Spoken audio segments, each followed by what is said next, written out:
Oke teman-teman, saya agak sedikit terganggu dengan komentar.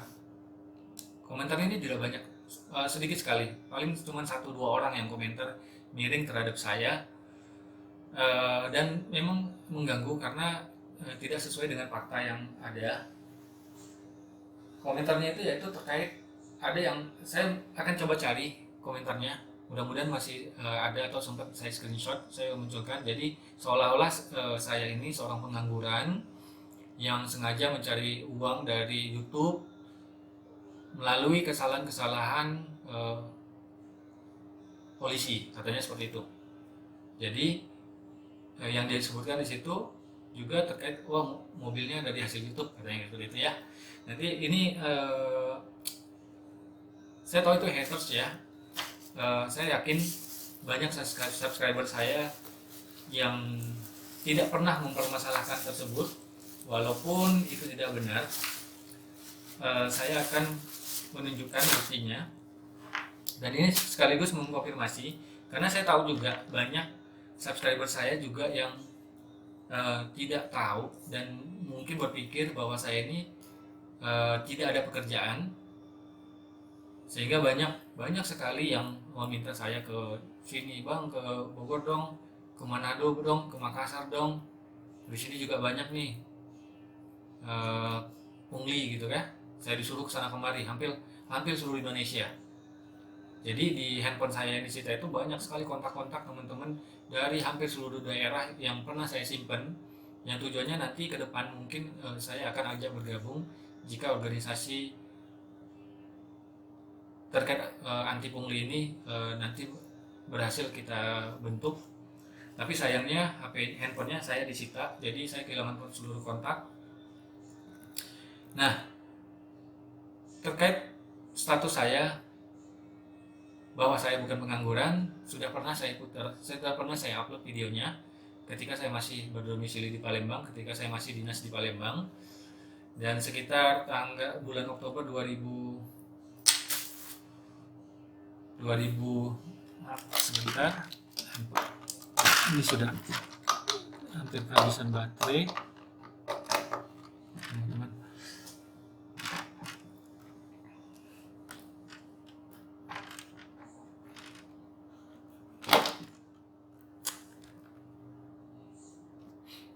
Oke, kita lanjut lagi ya. Sebenarnya saya sudah pernah klarifikasi terkait hal ini. Ada pernah saya buat videonya di channel YouTube saya bahwa saya bukan pengangguran. Dan untuk itu saya akan menunjukkan buktinya, teman-teman. Indonesia dimana hukum berada.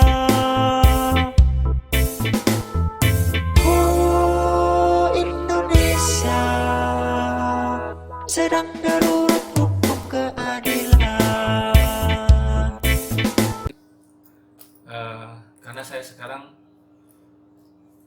sudah tidak bekerja lagi di perusahaan itu akibat kasus ini, bulan November saya diminta untuk mengundurkan diri, maka nanti saya akan tunjukkan juga slip gaji saya terakhir yang menunjukkan bahwa ada sejenis allowance atau tunjangan untuk jabatan saya, dan itu uang yang dipergunakan untuk cicilan mobil. Ini sempat ditahan oleh penyidik ketika kami ditangkap. Ini etiket saya ya. Ini seharusnya sudah diambil, sudah dikembalikan ke perusahaan, tapi kemarin sempat ditahan dan belum diserahkan. Di luar itu, saya akan menunjukkan juga ke layar slip gaji terakhir saya bulan Agustus 2020 ketika saya masih ditangkap, karena bulan September saya sudah tidak mendapat slip gaji. Kalaupun ada, nilainya juga hanya 25% dari total gaji. Nah, di sini saya bisa tunjukkan teman-teman. Sengaja saya tutupin beberapa. Saya hanya munculkan satu yang membuktikan bahwa mobil yang saya gunakan itu bukan hasil dari YouTube. Ya, begitu juga dengan mobil saya sebelumnya. Itu kalau mobil saya sebelumnya namanya program COP, Car Ownership Program. Mungkin teman-teman yang bekerja di perusahaan dengan jabatan yang sama seperti saya mungkin paham ya. mungkin bisa kasih komentarnya di bawah. Saya jabatannya waktu sampai terakhir area sales manager. Saya 9 tahun bekerja di PT Santori Garuda. Awalnya saya bekerja di salah distributornya PT SNS sebagai IT Head ketika masih bertugas di Pekanbaru. Lalu 2013 saya mutasi ke PT Santori Garuda sebagai prinsipalnya. Dari situ saya sempat promosi ke Head Office Jakarta sebagai Regional Chiller Manager atau koordinator ACM Coordinator ya. Waktu itu saya pegang area Indonesia bagian barat, jadi Pulau Sumatera, DKI, Banten, Jabar, sama Pontianak. Nah, untuk posisi ASM, ketika saya di Palembang 4 tahun, saya pegang area Sumbaksel 1, yaitu Palembang, Jambi, dan Bangka Belitung. Lalu bulan Oktober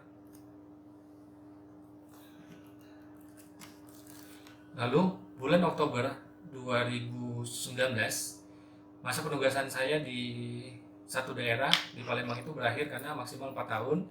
Alhamdulillah saya dimutasi ke Medan, kebetulan posisi di Medan ASM-nya ada yang kosong, hingga akhirnya saya dipindah ke Medan. Barulah di situ mulai ada aksi-aksi saya di Medan. Nah, kembali ke slip gaji, saya akan tunjukkan ke teman-teman. Di sini teman-teman bisa lihat ya, ini slip gaji asli yang saya screenshot. Di sini ada nama saya, ada nick saya, ada bulannya, ini bulan terakhir, company-nya, lalu divisinya, sales operation, position, area sales manager, SBS. Di sini masih SBS. Seharusnya udah Sumbagut ya, atau SBU. Grade-nya, ini job grading di kantor, NPWP saya. Ini seharusnya saya tutup ya. Lalu di sini ada basic salary, terpaksa saya tutup ya, walaupun ini sudah berlalu. Sini tax allowance segala macam. Ini relocation allowance, ini tunjangan lain. Nah, di sini ada other allowance sebesar 3.200.000 teman-teman. 3.200.000 ini adalah tunjangan untuk mobil, namanya car allowance. Setiap bulan yang saya dapatkan include ke gaji. Jadi uang inilah, ini berbeda dengan program sebelumnya. Kalau mobil saya sebelumnya itu nama programnya Car Ownership Program, di mana selama 5 tahun kita cicil ke kantor dipotong, 40% ditanggung oleh karyawan, 60% ditanggung kantor. Lalu untuk mobil yang berikutnya, mobil saya yang terakhir ini, Expander yang saya pakai, itu sistemnya sudah berubah, yaitu car allowance.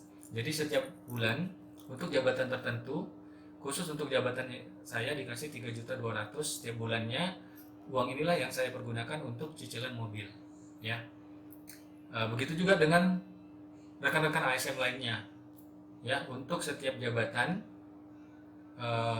berbeda ya teman-teman. Jadi ini biasanya untuk di posisi tertentu, semakin tinggi maka nilainya akan semakin tinggi, seperti itu. Jadi bagi oknum-oknum yang nyinyir, yang ya, mempropagandakan seolah-olah saya mencari kesalahan, cari uang dari YouTube, ini membuktikan bahwa Anda salah ya, Anda fitnah.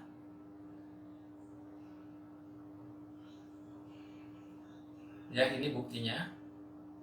Anda sudah berhasil memenjarakan saya, membungkam saya selama 8 bulan, merampas hak kemerdekaan saya, memfitnah saya, sehingga keluarga saya tersiksa. Saya juga kehilangan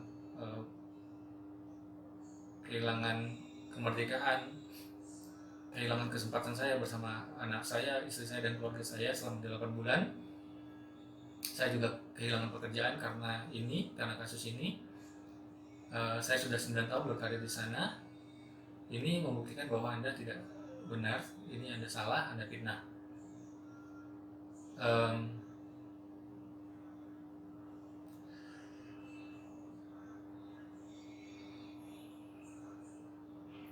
Ya, jadi sekaligus supaya teman-teman tahu bahwa sebelumnya saya bekerja, dan saat ini setelah kasus ini saya jadi jobless alias pengangguran. Seharusnya dengan status saya sekarang tidak punya pekerjaan, saya harusnya lebih agresif lagi. Saya punya waktu 24 jam karena saya tidak dibatasi dengan waktu bekerja di kantor. Ya, jika sebelumnya dari jam 8 pagi sampai jam 4 sore saya wajib ada di kantor, sehingga saya hanya, kalau teman-teman perhatikan video-video saya tidak rutin ya, tidak setiap hari ada, kadang sekali sebulan itu belum tentu. Ya, kalaupun agak intens di Medan sejak saya pindah ke Palembang, itu dikarenakan memang banyaknya temuan di lapangan. Ya, dan itu pun dilakukan pada saat saya tidak lagi bekerja, entah itu di bawah jam 8 atau setelah saya pulang bekerja atau di hari Sabtu dan hari Minggu. Kalau hari Sabtu kan saya pulangnya jam 2 siang. Nah, kalau sekarang posisi saya pengangguran 24 jam, dan ini yang membuat kondisi saya seperti ini adalah oknum-oknum yang tidak menyenangi terhadap apa yang kami lakukan atau perjuangan yang saya lakukan selama ini. Seharusnya ini menjadi kekhawatiran mereka karena saya punya banyak waktu untuk warawiri di lapangan karena saya tidak lagi bekerja seperti dulu. Ya,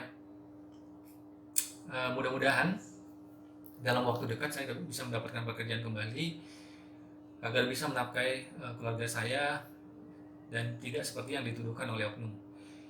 Dan terkait YouTube, ya, itu juga bukan uang haram. Kalaupun ada, itu juga bukan uang haram karena banyak juga polisi yang kita lihat juga buka channel YouTube, ya, dengan konten macam konten, ada yang konten main games, ya, katanya polisi gamers atau segala macam. Artinya YouTube itu tidak masalah. Banyak orang yang mendapatkan uang dari YouTube dan itu tidak masalah. Masalahnya kenapa? Apa karena yang ditampilkan dalam channel tersebut adalah bukti-bukti yang seperti yang kami lakukan? Apakah itu menjadi masalah? Padahal kalau dipikir dengan pikiran terbuka bahwa yang kami lakukan itu justru fakta, ya, justru apa yang kami lakukan itu membantu pemerintah, terutama dalam hal ini adalah Polri, untuk berbenah, menjaga citra baik, citra kepolisian dari pandangan masyarakat. Saya selalu menyampaikan bahwa ini pekerjaan oknum dan oknum inilah yang seharusnya ditegaskan untuk tidak lagi melakukan kesalahan yang sama. Demikian teman-teman.